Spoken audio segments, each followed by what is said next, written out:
안진뱅이를 일으켰던 사건을 함께 은혜 나누었습니다. 자, 안진뱅이가 40살이 되었는데 40년 동안 한 번도 일어서 본 적이 없었다고 했습니다. 우리는 기적이라고 말하고 그 능력을 많은 사람들이 깜짝 놀라가지고 원래 안진뱅이로 앉아서 구걸하던 사람인데 저렇게 뛰어다닌다고. 그리고 나서 어떻게 되었겠습니까? 이게 소문이 났어요. 그래가지고 솔로몬의 행각에 사람들이 꾸역꾸역 모여드는 거예요. 왜 모였냐면 안진뱅이가 일어났다 이거예요. 그리고 환자들이 모여들었겠죠. 더 많은 사람들은 이렇게 생각했습니다. 오늘은 무슨 기적을 보여줄까? 오늘은 어떤 능력을 보여줄까? 많은 사람들은 모여들어가지고 사실 하나님은 관심이 없었어요. 예수님도 관심이 없었어요. 기적, 능력, 축복, 그거 달라는 것입니다. 베드로는 갑자기 슈퍼스타가 되었습니다. 사람들이 베드로 한번 보려고, 베드로의 말씀을 들으려고 인산인해로 모였는데 그 행각에 가득히 모였다고 성경에 오늘 말씀에 기록하고 있습니다. 그래서 우리가 이 11절에 행각에 모였다고 말씀하고 있고 오늘 본문은 12절부터 우리가 읽었습니다. 두 번째 설교를 그 많은 사람 앞에서 베드로가 합니다. 사람들의 눈을 보고 그 사람들의 모습을 보니까 이야, 우리도 기적이 일어났으면 좋겠다. 우리 병도 고쳤으면 좋겠다. 그런 간절한 마음을 가지고 이렇게 왔지만 사실 베드로는 그들의 기대와 충족을 알고 있었음에도 불구하고 그들이 원하는 메시지와 그들이 원하는 것을 하지 않았습니다. 사람들이 원하는 것을 쫓아가지 않았습니다. 어쩌면 더 간절했을지도 몰라요. 하나님, 내가 오늘 기도하면 오늘은 귀머거리가 열리게 해주세요. 하나님, 오늘은 문둥병이 고치게 해주세요. 하나님을 믿습니다 하고 기도하면 하나님이 또 안 이루어 주시겠어요? 안 하셨습니다. 베드로는 기적을 베풀지 않았습니다.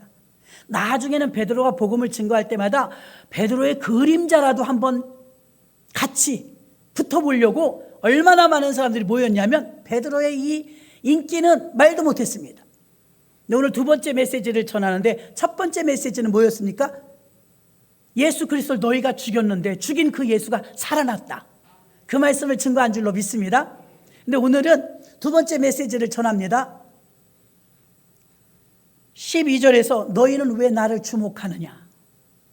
하나님께 주목해야 되는데 지금 베드로에게 주목하거든요. 왜 주목합니까? 우리들도 마찬가지 아니겠습니까? 저분이 기도하니까 낫더라. 저분이 안수하니까 낫더라. 그러면 사람이 쭉 올라갑니다. 그런데 베드로가 의연하게 이렇게 말합니다. 너희들은 왜 나를 주목하느냐? 내가 뭘 했다고? 너희들이 생각하는 기적은 오늘 일어나지 않을 것이다. 많은 사람들이 기적과 능력과 응답을 받으려고 인산인해로 모였지만 그들이 원하는 것을 전하지 않고 다른 말을 하는 거예요. 재미없는 말을 하는 거예요. 당신들은 왜 나를 주목하십니까? 베드로인 나를 왜 쳐다보십니까? 내가 뭘 했다고요? 난 아무것도 한 것이 없습니다. 그리고 16절에서 그 예수 이름이 저 사람을 일으켰습니다. 할렐루야. 16절. 그 이름을 믿음으로 그 이름이 너희 보고 아는 이 사람을 성하게 하였나니 예수로 말미암아 난 믿음이 너희 모든 사람 앞에서 이같이 완전히 낫게 하였느니라. 아멘. 예수가 하지 않았느냐? 내가 하지 않았다 이것입니다.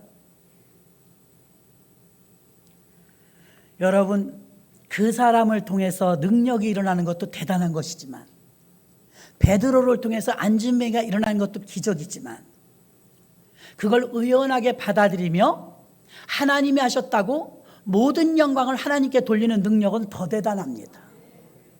모든 목회자들이 본받아야 될 모습입니다. 여러분이 기도해 줬더니 문제가 응답받고 여러분이 기도해 줬더니 사건이 해결되고 이런 일들이 빈번해지면 우쭐해집니다. 교만해집니다. 목사님들도 마찬가지입니다. 내가 안수했더니 내가 기도했더니 병자가 나았다라 이거예요. 저를 길러주신 목사님은 얼마나 겸손하신지 옛날에 개척했는데 중풍병자가 기도해달라 하더랍니다. 그래서 이제 간절히 정말 최선을 다해서 혼신의 힘을 다해서 그 쓰러진 분을 위해 기도했대요. 근데 기도하고 눈을 뜨려고 그러는데 사람들이 어머 어머 어머 막 이런 소리가 들리더래요. 그 눈치로 벌써 귀를 들으니까 일어났어 일어났어 막 이런 소리가 들리는 거예요. 근데 우리 목사님이 눈을 안 떴대요. 눈을 안 뜨고 마치 상간마마 앞에 내시처럼 엉덩이로 이렇게 비비면서 뒷걸음질 쳐서 나갔대요. 그 이야기를 호흡해 드리는 우리 제자들에게 얘기를 해 주시는 거예요. 왜 그러셨어요? 그랬더니 나는 두려웠어. 나는 기분이 안 좋겠어. 간절히 기도했는데 중풍병자가 일어났는데 얼마나 기뻐. 그걸 보는 순간 내가 눈을 뜨면 보게 될 거고 보는 순간 나도 모르는 사이에 하나님께 영광 돌려야 되는데 내가 영광 받을까 봐 사탄이 틈탈까 봐 나는 눈을 안 떴어. 뒤로 물러나 나왔지. 나중에 들은 거지 이제. 사람들 통해서 그러기가 쉽습니까? 그러기 쉽지 않아요. 와 보십시오. 하나님이 살아계시니까 저를 통해서 이런 기적이 일어나지 않았습니까? 쉽게 그렇게 말할 수 있어요. 사실이니까요. 그런데 베드로는 지금 의연해요. 당신들은 왜 나를 주목하십니까? 이 사람이 40년 만에 일어났다고 해서 그게 지금 나하고 무슨 상관이 있습니까? 이 일은 예수 그리스도의 이름으로 예수가 저 사람을 성하게 하였습니다. 다 치료하였습니다. 이렇게 말했더라 이 말입니다. 굉장히 겸손하신 것이죠. 이런 일들은 한 비일비재한데 또 한 사람 세례 요한. 세례 요한은 사가랴 가문이며 아론의 가문이었기 때문에 제사장으로는 탑입니다. 그 당시에 예수는 목수의 아들이었고 친인척 관계였기 때문에 6촌 정도 됩니다. 6촌. 예수님이 동생이에요. 세례 요한이 6개월 먼저 태어났다고 성경은 기록합니다. 세례 요한은 나실인이기 때문에 태어나면서 주의 종이에요. 예수님은 30살부터 주의 종이었고요. 예수님은 30살부터 사역을 하셨고 세례 요한은 태어나면서부터 주의 종이라니까요. 그땐 주의 종이 세습이니까요. 비교도 안 됩니다. 예수님하고 세례 요한 인지도가. 유명한 것도. 그런데 세례 요한이 요단강에서 세례를 베풀면서 사람들이 줄을 서서 세례를 받아요. 지금은 선별진료소에서 줄을 서서 코로나 검사를 하지만 그때는 줄을 서서 세례를 받았거든요. 그러니까 세례 요한의 명성은 대단했습니다. 많은 사람들이 스스로 가서 줄을 서서 세례를 받았어요. 어느 날 세례 요한의 제자가 안드레도 원래는 세례 요한의 제자였습니다. 세례 요한의 제자들이 와서 이렇게 고자질하는 거예요. 큰일 났습니다. 무슨 일이냐? 예수라는 청년이 나타났는데 예수라는 청년이 저 빈들에서 지금 메시지를 선포하고 있습니다. 거기에 사람들이 꾸역꾸역 모여갖고 어른만 5,000명이 모였대요. 더 중요한 것은 선생님의 제자들도 거기 많이 갔습니다. 이 말은 왜 고자질을 하면 한번 혼내주라는 거예요. 무슨 대책을 세우라는 거예요. 세례 요한의 제자가 예수님의 제자에게로 막 쏠려 가니까 이러다가는 큰일 났겠다 싶으니까 세례 요한의 제자가 와서 잃는 거예요. 세례 요한이 얼마나 겸손한지 보십시오. 너희도 가려느냐? 너희도 가라 이거예요. 너희도 가라. 이렇게 말하기 쉽지 않습니다. 진짜 그랬어? 예수가 그랬단 말이지? 이렇게 하지 않았습니다. 마가복음 1장 7절은 그가 전파하여 가로되 나보다 능력이 많으신 이가 내 뒤에 오시나니 나는 굽혀 그의 신들매를 풀기도 감당하지 못하겠노라. 그 뒤로는 나는 물로 세례를 주지만 그는 불로 세례를 줄 것이요. 예수님을 가리키는 것입니다. 세상에 예수님, 사람들은 지금 세례 요한은 떠받들면서 예수님은 그렇게 존경하지 않았어요. 아직까지는. 그런데 나는 그분의 신발끈을 묶을 정도밖에 안 된다. 이렇게 겸손하실 수가 있단 말입니까? 세례 요한은 이랬어요. 또 사도행전에 보면 어떤 사건이 있냐면 14장에서 보니까 바나바와 바울이 전도를 나가서 루스드라에서 거기도 똑같이 나면서부터 걷지 못하는 장애인을 만납니다. 사도행전 14장 13절로 15절 성박스스 신당의 제사장 소와 화관들을 가지고 대문 앞에 와서 무리와 함께 제사하려고 하니 두 사도 바나바와 바울이 듣고 옷을 찢고 무리 가운데 뛰어 들어가서 소리질러. 자, 바울과 바나바가 루스드라라는 지역에서요 안진뱅이를 보고 고쳐줘요. 기도하고 고침받았어요. 고침받으니까 사람들이 야 신이다, 제우스 신이 왔다, 헤르메스 신이 왔다, 신격화시키면서 기가 막힌 건 그 앞에 제사를 지내려고, 절하려고. 그때 이제 이 말씀이 나오는 거예요. 14절 두 사도 바나바와 바울이 듣고 제사 지낸다고 하니까, 자기들한테 절하려고 하니까 옷을 찢고 무리 가운데 뛰어들어가 소리질러 가로되 여러분이여 어찌하여 이러한 일을 하느냐? 우리도 너희와 같은 성정을 가진 사람이라 너희에게 복음을 전하는 것은 이 헛된 일을 버리고 천지와 바다와 그 가운데 만유를 지으시고 살아계신 하나님께로 돌아오라 함이라. 아멘. 이런 기적을 일으켜 주시는 이유는, 이렇게까지 해서 여러분에게 능력을 보여주시는 이유는 하나님 믿고 하나님께 돌아오라 이 말입니다. 우주 만물을 창조하신 하나님께 집중하라 이 말입니다. 내게 주목하지 말고 하나님께 주목하라 이 말입니다.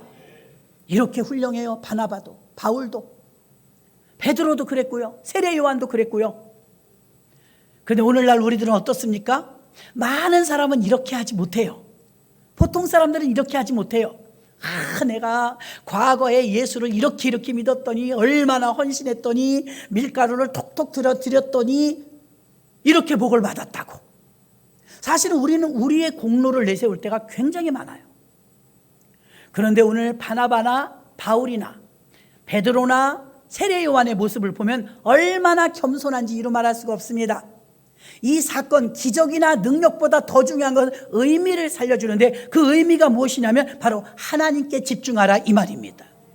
하나님을 드러냈다. 여러분은 그 말을 많이 들으셨을 거예요. 하나님께 영광 돌린다, 영광 돌린다. 하나님께 영광 돌린다는 게 구체적으로 무엇일까요? 물론 이렇게 예배하는 게 하나님께 영광이 됩니다. 그러나 개인적으로 여러분들이 세상에 나가서 살 때는요, 여러분을 통해서 하나님이 드러나는 게 영광입니다. 오늘 베드로를 통해서 하나님을 드러내는 거예요. 자기를 드러내는 게 아니라 하나님을 드러내는 거예요. 대부분은 왜 불협화음이 일어나고 다툼이 일어납니까? 자기를 드러내니까. 이렇다 저렇다 변명하고 어쩌고 저쩌고 다 자기를 드러내니까 시끄러운 거예요. 지금 베드로는 자기는 쑥 빠집니다. 바울도 쑥 빠집니다. 세례 요한도 자기 내려놓습니다. 그리고 어디에 집중하게 만듭니까? 하나님께 집중하게, 예수님께 집중하게, 예수 이름을 증거한 줄로 믿습니다. 바나바와 바울은 우린 신이 아닙니다. 당신들과 똑같은 성정이 같은 사람입니다. 왜 우리에게 제사하려고 합니까? 왜 우리에게 절을 하려고 합니까? 우리는 사람입니다. 하나님이 이 기적을 일으키신 이유는 하나님께 돌아오라는 그 뜻입니다. 할렐루야. 전도의 도구로 썼다 이 말입니다. 전도의 도구. 이게 핵심이죠. 지금 코로나 팬데믹의 사건을, 오미크론도 5만 명 이상의 확진자가 매일 나타나고 있어요. 이런 기가 막힌 상황을 우리가 대면하고 있습니다. 3년 차에 들어가는 코로나 후유증은 일상적으로 겪기 힘든 어려운 사건들과 참 불편함을 감수하면서 사는데, 삶의 질과 정서적인 불안이 몰려오고, 그로 인해서 더 기억해야 될 것은 이 코로나의 악조건 속에서 점점 사람들은 무신론주의로 한없이 내리달아가고 있다는 것을 알 수가 있습니다. 다윗을 보실까요? 다윗은 전염병, 기근, 질병, 전쟁, 이건 성경 속에 수도 없이 일어났었습니다.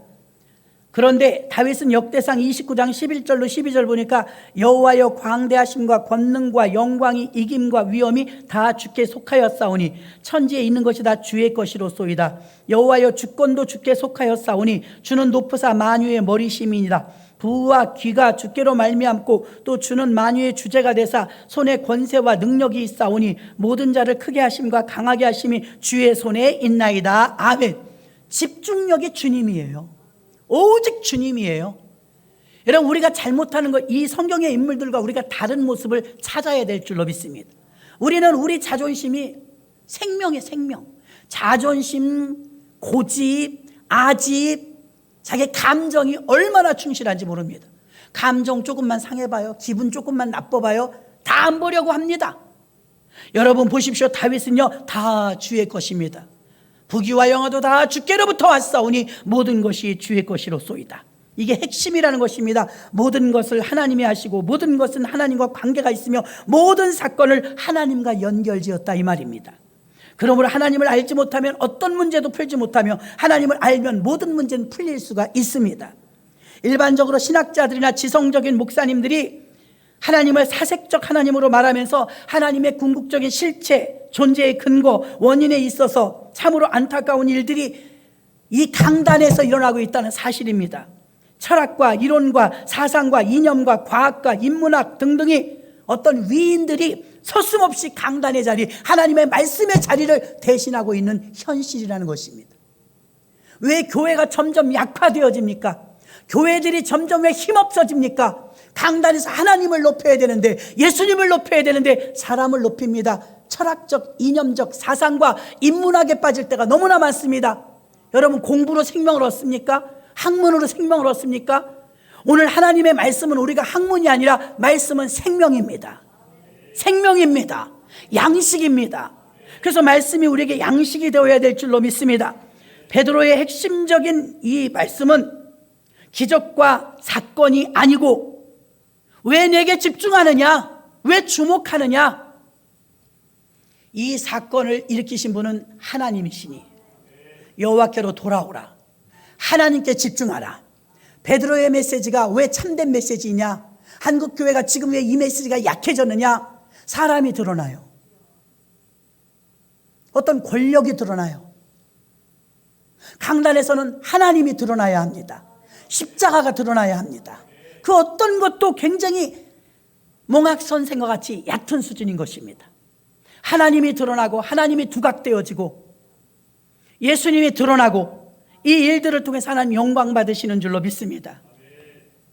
어떤 영상을 하나 받았는데요. 연말에 지지난달이죠. 대만에서 최우수 나무주연상 받은 사람이 이천주라는 국민 배우래요. 저는 그분을 모르는데 이 사람의 수상 소감이 히트를 친 거예요. 우리나라 연말에 수상 소감 어떻게 합니까? 프로듀서, 무슨 작가, 감독 뭐 다 고맙다고 하잖아요.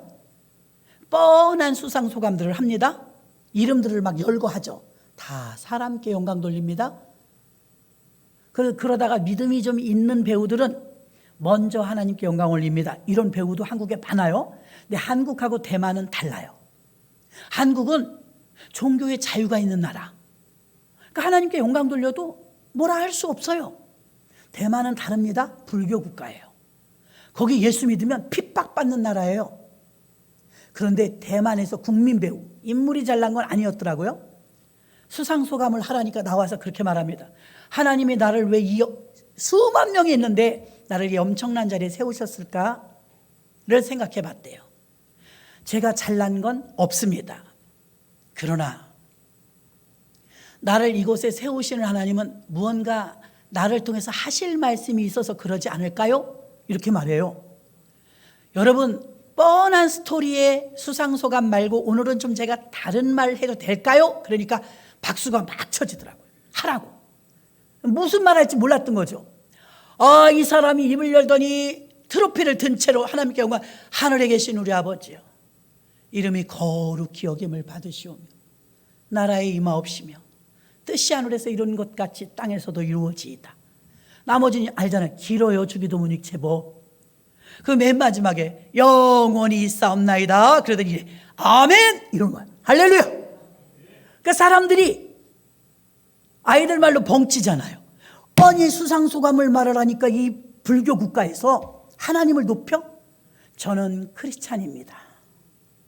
나를 이곳에 세워주시고 이 상을 받게 하신 하나님께 영광을 돌리며 나를 통해서 하나님이 무언가 말을 하라고 이곳에 세우셨을 줄 믿고 나는 여러분에게 특별한 수상소감을 하려고 합니다. 그러면서 주기도문을 한 거예요.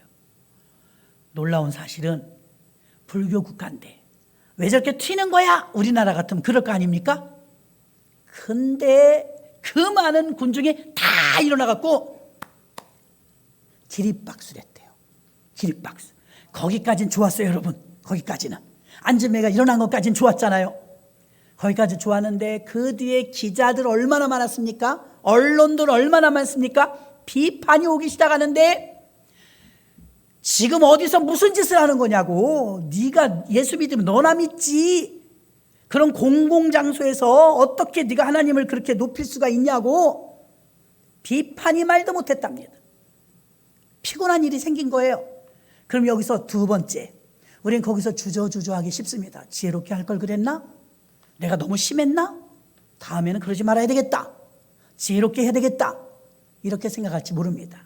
이천주 씨는 이렇게 말했습니다. 그 많은 사람들이 야유하고 비판하고 댓글, 악성 댓글을 수도 없이 다는데 여러분, 나는 나에게 한 번 더 수상을 한다면, 내가 또 저런 기회가 있다면 나는 다시 주기도문을 외칠 것입니다. 이랬어요. 할렐루야. 자기가 배우가 되었지만 이 대상의 최고 좋은 트로피, 나무주연상을 받아가지고 트로피를 쥐어주면서 이 영광을 모두 하나님께 돌린 줄 믿습니다. 나는 미미한 인간이지만 나를 들어 쓰신 하나님을 찬양합니다. 그 하나님을 높이라고 나를 수상하게 하신 줄 믿습니다 하면서 그 많은 사람 앞에 불교 국가에서 핍박받을 줄 알고도 주기도문을 당당하게 외쳤다는 것입니다. 이 사람도 베드로, 또 바울, 그 사람들처럼 이렇게 하나님께 영광 돌리는 단열에 이천주 씨 배우도 들어간 줄로 믿습니다. 이래서 기적보다, 어떤 사건보다, 어떤 응답보다 더 중요한 것은 하나님의 실존입니다. 할렐루야. 하나님의 실존. 자, 두 번째는요, 어떤 메시지였느냐? 유대인들은 모여갖고 예수님을 인간으로 가두려고 했습니다. 십자가에 못 박았어요. 바라바하고 예수님하고 8.15 특사처럼 그 나라에서 명절 6월절을 맞이하면 죄수 하나를 풀어주는 전례가 있어요. 어떤 죄를 지었든 사면이 됩니다. 그래서 그날 빌라도가 말했습니다. 오른쪽에는 예수, 왼쪽에는 살인강도 바라바가 있었습니다. 그러면 빌라도가 아무리 총독이긴 하지만 아무려면 예수는 선량한데 민심을 좀 흉흉하게 했다고 이 사람을 죽이라 하겠어? 이 살인강도 이거 풀어놓으면 자기들이 위험하니까 살인강도를 죽이라고 하겠지. 그러니까 예수는 풀어줘야 되니까 저 사람들한테 좀 측은지심 있게 보이게 하기 위해서 채찍을 미리 때렸어요. 피가 철철 나는 거예요. 왜 사람이 피를 보면 좀 측은하잖아요. 놀랍잖아요. 그래서 예수님은 피투성이가 됐고 바라바는 깨끗한 모습으로 나왔어요. 너희들에게는, 유대인들에게는 전례가 있는데 한 사람을 죄수를 풀어주는 전례가 있다. 여기 예수와 여기 바라바가 있는데 너희에게 내가 누구를 풀어주랴 그랬어요. 상상 못한 일이 생깁니다. 여러분, 군중심리라든가 민주주의 조심해야 됩니다. 옳고 그르고는 중요하지 않았어요. 누가 더 나쁜 사람인지 상관도 안 했습니다. 그들은 똑같이 외쳤습니다. 바라바, 바라바. 총독은 깜짝 놀랐습니다. 이 사람이 무슨 죄를 졌느냐? 예수가 무슨 죄를 졌느냐? 너희가 세계 질투로 여기가 재판에 넣은 거 아니냐? 그럼 너희는 이 예수를 내가 어찌하면 좋겠느냐? 총독이 물어봤습니다. 성난 군중들은요, 우리도 요즘엔 알잖아요. 광우병 때문에 막 조국 사태 때문에 막 사람들이 때로 촛불 시위하고 그런 거 많이 봤지 않습니까? 그때도 군중들은 무서웠어요. 십자가에 못 박아라! 십자가에 못 박아라! 누군가 한두 명이 말하니까 군중들이 으쌰 으쌰 십자가에 못 박으라는 거예요. 빌라도가 막 너무 위기의식을 느꼈습니다. 강도도 놀란 거예요. 자기가 볼 때도 예수가 풀리고 자기가 죽을 줄 알았는데, 강도가 생각할 때도 자기가 풀릴 줄 상상도 못했는데, 저 군중들이 뭐라고 말해요? 언제 알았다고 살인강도 바라바를 풀어주라네요. 무엇 때문에요? 미워서. 유대인들은 예수가 미웠어요. 얄미웠어요. 예수의 말이 다 옳았거든요. 여러분들이 가끔 어줍지 않은 옳은 소리라는 거, 옳은 소리라고 생각하고 쓴 소리 할 때 있죠? 그게 내가 못 참는 거 아닐까요? 그 꼴을 내가 못 보는 거 아닐까요? 옳아서가 아니고. 바라바를 보십시오. 바라바도 놀랐다니까요. 자기는 살인강도니까요. 공공연한 죄인이니까. 예수는 거기에 비하면 무슨 잘못을 했나요? 근데 성난 군중들은 절제가 안 됩니다. 한번 올라온 혈기와 이 분노가 폭발합니다. 예수를 십자가에 못 박으래요. 그래서 예수를 십자가에 못 박았습니다. 죽었어요. 돌무덤에 넣었습니다. 거기서 끝난 줄 알았습니다. 유대인들은 예수가 죽었다고 축배를 들었습니다. 저는 옛날에 그게 궁금했어요. 어릴 때부터. 예수님이 이렇게 좋은 분인데 왜 유대인들은 싫어했을까? 왜 제사장들은 예수님을 싫어했을까? 어릴 땐 그 깨달아지지가 않았어요. 이제는 알죠. 어른이 되니까 알아요. 또 신학을 했으니까 알죠. 왜 유대인들과 대제사장들은 예수님을 못 죽여서 안달이 났을까요? 돈 때문입니다. 돈 때문. 예수님이 십자가 달리시고 나서부터는 제사가 예배가 되었지만 예수님 당시까지만 해도 제사를 드렸습니다. 제사에는 제물이 필요합니다. 소, 양, 염소, 비둘기, 고운 가루, 이게 제물이에요. 그때도 특권의식, 카르텔이 있었습니다. 권력층이 있었습니다. 교회 기득권자들이 있었어요. 누굽니까? 대제사장의 친인척들. 친인척들은요, 어떤 특권이 있었냐면 교회에서 장사를 할 수가 있었습니다. 세상적인 물건을 파는 건 아닙니다. 소, 양, 염소, 비둘기, 돈 바꿔주는 것, 헌금할 돈을 바꿔주는 것. 이 특권을요, 제사장이 임명하는 겁니다. 이걸 판매할 수 있는 권세를.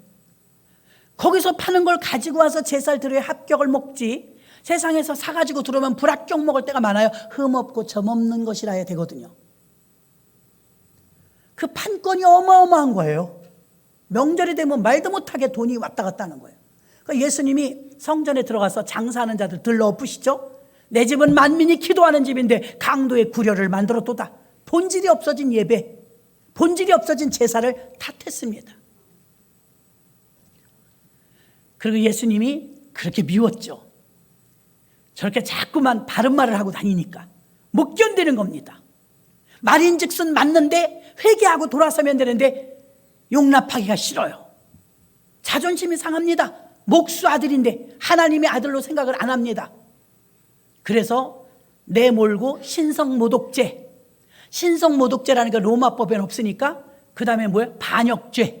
왜 반역이에요? 유대인의 왕이라고 했다고. 가이사가 왕인데, 황제인데 왕이 둘이냐고, 저 역적이라고 반역죄를 넣어갖고 사형을 당하게 되는 것인데, 십자가 사형은 로마인들에게는 하지 않아요. 너무 잔인하기 때문에. 식민지를 살고 있었던 이스라엘 사람이니까 십자가형을 내린 거예요. 그래서 사형당하죠. 죽습니다. 유대인들은 축배를 들었습니다. 아주 골칫거리가 죽었어. 아주 속 썩이던 예수가 드디어 없어졌어. 너무 잘했어. 내가 무덤을 확인했거든. 이제 그 존재는 없어. 끝났어. 이렇게 생각했습니다. 지금도 교회 다니면서 예수 믿으면서 유대인들처럼 예수님은 죽었다. 예수님은 십자가에 달려 죽으시고 무덤에 갇혔다. 인간의 마지막이 무덤 아닙니까? 인간의 마지막. 그러니까 예수님은 철저히 인간이었다. 예수님은 죽었다. 끝났다. 이렇게 여기는 분들이 있다는 것입니다. 그러나 인간으로 프레임을 걸어서 인간이었다, 인간으로 끝났다 했던 이 프레임을 베드로가 지금 뒤집는 것입니다. 너희가 죽인 그 예수가 하나님의 아들이 되어서 살리사 무덤을 박차고 부활하셨다. 아멘. 부활하신 예수를 증거하는 거예요. 다시 출발할 수 있는 출발선에 있다는 거예요. 유대인들은 예수 그리스도를 거부합니다. 그래서 죽음을 이기고 하나님의 죽은 자 가운데서 그를 살리셨으니 우리가 이 일의 증인이라. 증인이라 이렇게 말하는 거예요. 죽음을 이기고 살아 부활하신 예수 그리스도를 전했습니다. 유대인들은 예수님이 연약한 인간으로 끝나기를 원했습니다. 예수님은 실패한 자로 낙인 찍기를 원했습니다. 예수님은 그렇게 죽었다고 끝났다고 축배를 들었습니다. 근데 이게 웬일입니까? 십자가의 의미를 알지 못했기 때문에 그랬지만 18절부터 보니까 십자가에서 예수가 살아났다는 거, 그 유대인의 사고가 뒤집어지는 것입니다. 예수 이름을 부정하고 싶은데 예수가 부활했다는 것입니다. 코로나 팬데믹으로 인하여서 한국 교회는 엄청난 타격을 입었습니다. 그리고 지금도 독버섯처럼 퍼져나가는 파괴주의, 반달리즘, 또 무신론주의는 너무나 급속히 퍼지고 있습니다. 그래서 하나님 없는 나라, 예수님 없는 나라, 교회를 인정하지 않는 이념주의 사상에 꽉 차서 대한민국의 70~80%는 무신론이 되어버리고 말았습니다. 이렇게 이념과 사상이 한국 교회를 무너뜨리고 있는 이 상황 속에 어떤 나라와 국가와 교회와 가정, 개인 모두 결국 이 영적인 종교 전쟁에서 어떻게 해야 살아남겠냐 이 말입니다. 지구상에서 가장 위험하고 가장 무서운 전쟁은 종교 전쟁이었습니다. 특히 종교 전쟁에서 기독교의 진리는 양보할 수가 없으므로 다른 종교들과 근본적으로 다릅니다. 기독교는 유일하고 절대적인 하나님을 믿고 예수 그리스도의 이름으로 구원받고 영원한 생명을 얻는다고 고백하는데, 이 말씀은 사도행전 4장 12절에 다른 이로서는 구원을 얻을 수 없나니 천하 인간의 구원을 얻을 만한 다른 이름을 우리에게 주신 일이 없음이니라 하였더라. 아멘. 여러분 아멘이십니까? 예수밖에 구원의 길이 없습니다. 몇 년 전에 감리교 신학대학 교수님이 그런 얘기 했었죠. 구원이 다른 길에도 있다고. 잘못 가르치는 것입니다.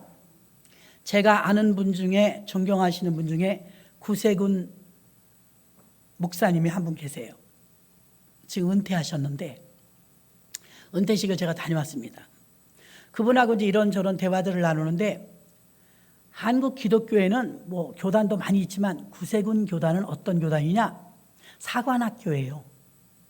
십자가 군병이라고 그래서 똑같아요. 군인들하고 전부 군복 입어요. 목사님들도.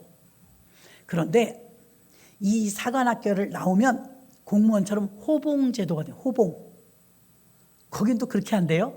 그래서 아주 작은 개척교회도 없고 아주 큰 교회도 없는데 그분이 하시는 말씀이에요. 구세군의 장점과 단점은 뭐가 있어요, 목사님? 그랬더니 장점은 생계가 보장됩니다. 본부에서 월급을 줘요. 호봉제로. 저는 이제 퇴직이라서 34년 근무했기 때문에 저는 부부가 그래서 노후는 안전합니다. 여유롭게 살 수 있습니다. 아, 좋은 제도네요. 근데 단점이 있어요. 뭐예요?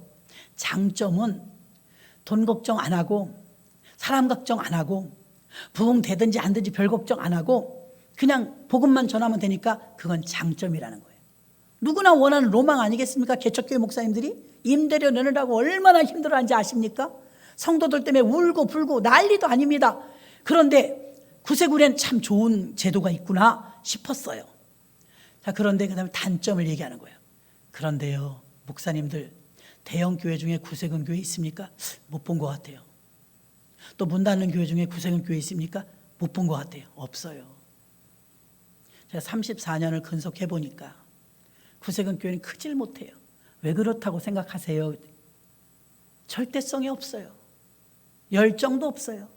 눈물을 흘리며 기도도 안 해요. 왜 그러느냐? 그런 분도 있겠지만 왜 그러느냐? 여유롭다는 거죠.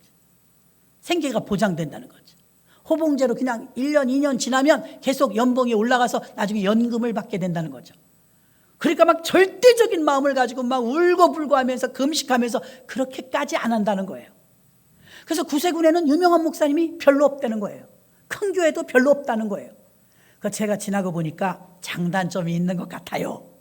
저는 이제 은퇴를 하니까 지금 보장이 되니까 안전권에 들어간 건 좋은데 제 평생에 우리 구세군은 그렇게 열정적으로 다른 교단 목사님들처럼 정말 엎어졌다 자쳐졌다 씨름하면서 그런 모습은 별로 못 봤어요.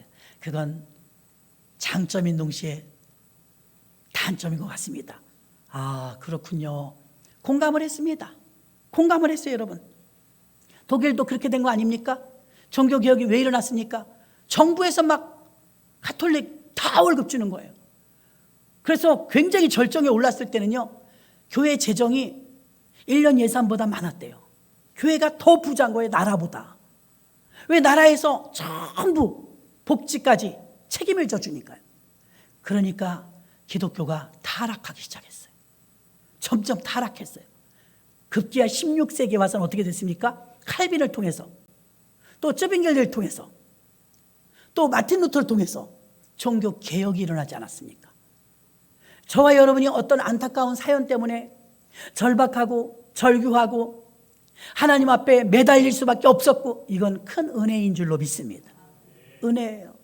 지금은 암 걸렸고, 지금은 코로나 걸렸고, 지금은 아팠고, 지금은 돈 때문에 어렵고, 이런 문제들이 있지만, 그런 문제들로 인하여서 내가 더 절박해질 수 있고, 더 마음이 가난해질 수 있고, 내가 좀 더 하나님께 매달릴 수 있다면 그 또한 복입니다. 이게 지금은 깨닫지 못해도 나중에 깨닫게 되는 것입니다. 베드로도 바울도 세례 요한도 보십시오. 지금 이 사람들은요, 그런 경지에 간 건 아니지만 병자를 일으키고 안진뱅이가 일어나고 기적이 일어나는데, 그걸 우쭐해 갖고 자기가 받는 것이 아니라 나는 내려가고 주님을 나타내는데, 주님이 고쳐주셨다, 예수님을 부각시키면서 그 예수님은 죽은 자의 하나님이 아니요 산 자의 하나님이요, 예수님은 부활하셨다, 살아나셨다는 것입니다. 그래서 천하인간의 다른 이름을 주신 일이 없다고, 요한복음 14장 6절, 내가 곧 길이요 진리요 생명이니 나로 말미암지 않고는 아버지께로 올 자가 없느니라. 유일하신 하나님이십니다. 타협이 없습니다. 예수로만 구원받을 수 있습니다. 잊지 마시길 바라면, 마지막 세 번째는요, 어떤 복음을 전했느냐, 오늘 이 땅에 만족하려고 하는 수많은 사람들에게 그리스도의 재림의 메시지를 전해야 될 줄로 믿습니다. 22절 24절에도 나옵니다. 베드로는 주 예수 그리스도가 모세에 대하여 예언되었을 뿐 아니라 예표가 되었다고 말합니다. 모세는 이스라엘 백성들을 애굽의 속박에서 이끌어내 가나안 땅으로 인도한 위대한 영도자였지만, 그러나 안타깝게도 모세는 가나안 땅에 들어가는 특권은 누리지 못했습니다. 신명기 18장 15절에 보니까, 내 하나님 여호와께서 너희 종 내 형제 중에서 나와 같은 선지자 하나를 너를 위하여 일으키리니 너희는 그를 들을지니라. 아멘. 모세보다 더 위대한 선지자가 날 것인데, 예수 그리스도요, 세례 요한이요, 바울이요, 베드로요, 이런 종들이 일어날 것입니다. 그들을 통해 들으라 이 말입니다. 베드로는 하나님께서 우주에 대한 계획을 갖고 계시다는 것을 모세를 통해 알려주었습니다. 사람들은 그것을 원하지 않았습니다. 처음으로 다시 돌아갑니다. 또 기적을 보고 싶어서 왔어요. 또 안진뱅이가 일어나려나? 어떤 기적을 베풀어 주려나? 궁금해서 왔어요. 근데 그런 얘기 하나도 안 하고 사람들은 관심이 없습니다. 지금 이 문제 해결해 주세요. 지금 잘 먹고 잘 살게 해주세요. 지금 문제를 해결해 주세요. 현실에 안주하는 기도, 현실에 안주하는 기적을 기대했다는 것입니다. 언젠가 멋져진다, 언젠가 잘 된다, 언젠가 주님 오신다, 이런 거 싫다는 거예요. 오늘날도 그렇지 않나요? 많은 그리스도인들이 지금 현실에 안주하여서 이 땅의 것만을 위해서 다 목 놓아서 달라는 것 아닙니까? 현실 메시지에 전부 국한되어 있다는 것입니다. 이 생의 것만, 이 세상에 사는 동안만 얻을 수 있는 만족과 행복을 달라는 그런 메시지를 듣고 싶어하는 것입니다. 하나님이나 예수님의 메시지 말고 당장 내게 필요한 돈, 현실주의, 자기 만족주의, 물질 만능주의, 쾌락주의에 매몰되어가는 세계관입니다. 지금 현실 내게 도움되는 것, 지금 이거 번복할 수 있는 것. 베드로의 메시지는 그러나 더욱 강력했습니다. 사무엘 선지자를 언급하면서 최대 암흑기였고 구약의 타락시대였던 종교 타락, 지도자 타락, 우상 타락으로 인해서 이스라엘 백성들이 고통을 받았을 때 왜 그런 일이 있었는지를 말해줍니다. 사무엘상 7장 3절입니다. 사무엘이 이스라엘 온 족속에 일러 가로되 너희가 전심으로 여호와께 돌아오려거든 이방 신들과 아스타롯을 너희 중에서 제하고 너희 마음을 여호와께로 향하여 그만 섬기라. 너희를 블레셋 사람의 손에서 건져내시리라. 아멘. 여호와께 돌아오라. 전심을 다해서 돌아오라. 하나님만 섬겨라. 마음을 다해서 여호와를 섬겨라. 여호와께 돌아오라는 메시지라는 거예요. 여러분, 암흑기가 올수록 왜 코로나가 왔습니까? 여호와께 돌아오라는 메시지입니다. 이 코로나를요, 여러분 그냥 허송세월로 3년을 보내서는 안 됩니다. 믿음이 연약한 자는 믿음을 돈독히 하시고, 현실에 안주했던 믿음은 미래를 바라보며 재림의 주를 기다려야 할 것입니다. 지금 내 눈에 현실에서 급급한 문제들만 해결해 달라고, 그 문제만 해결해 주면 좋겠다고, 다른 메시지는 필요 없다고, 우리들도 이들과 유대인들과 똑같지 않습니까? 오늘 우리는 내 앞에 일어난 현실에 만족하든지 기적이나 축복, 상황 반전이 일어나길, 역전이 일어나길 원하고 있지 않습니까? 내게도 기적이 일어나길 원하고 있다는 것이 전부 이 땅에서 얻는 것을 구하고 있다는 것입니다. 코로나 팬데믹과 시대적 상황이 정의도 없어졌습니다. 공정도 없어졌고요. 공평도 없어졌습니다. 배려도 없고 사악하고 잔인한 사회가 되어졌으며 정치, 경제, 법조, 사회, 문화, 언론, 교육, 노조, 단체 할 것 없이 기본과 상식과 양심이 벌써 무너졌습니다. 지금 코로나 이 방역도 이제 무너진 것 같아요. 다 무너졌어요. 인간의 힘의 한계를 느끼는 거예요. 감당할 수 있어요? 감당할 수 없어요. 확진자 20만 명이 집에서 치료받는답니다. 감당이 안 되는 거예요. 이제 질병청에서 감당이 안 되는 거예요. 감당이 안 돼야 두 손을 들죠. 오로지 사람들은 자기들의 권력과 이득과 쾌락을 위한 카르텔이 꽉 차 있습니다. 다시 오시는 예수님의 재림을 바라보고 그분을 기다려야 하는데 관심 없습니다. 교회에서 빠지지 말고 참된 메시지 무엇을 전해야 되느냐? 예수님은 다시 오신다는 거예요.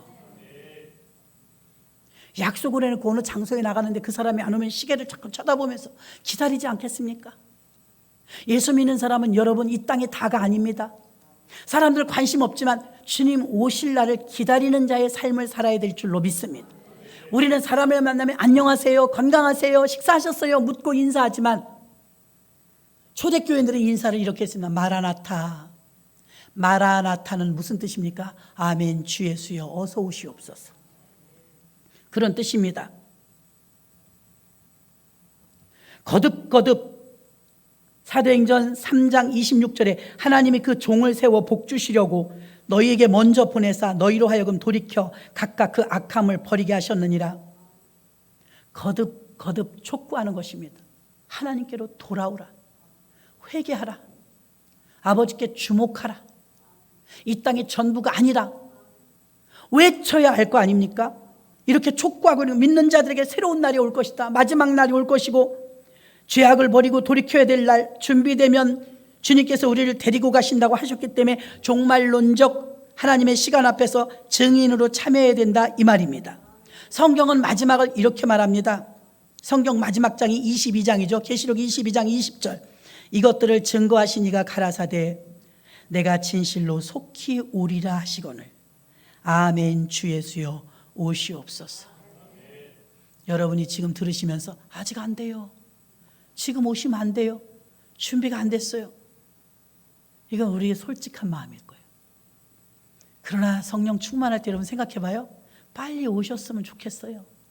빨리 오셨으면 더 잘 산들 뭐 할 것이며 더 많이 먹은들 뭐 할 것이며. 우린 여러분 가장 귀한 신랑을 기다리는 신부들입니다. 그 신랑을 기다리는 신부가 지루할까요? 신랑을 기다리는 신랑이 귀찮을까요? 아니요. 신부는 신랑을 기다려야 오라요. 교회는 신부래요. 교회에 들어있는 여러분들이 신부인 거예요. 그럼 신랑 예수를 기다리는 게 당연한 줄로 믿습니다. 신랑을 기다려야 되는데 안 기다려요. 많은 사람들이 안 기다려요. 오면 싫어해요.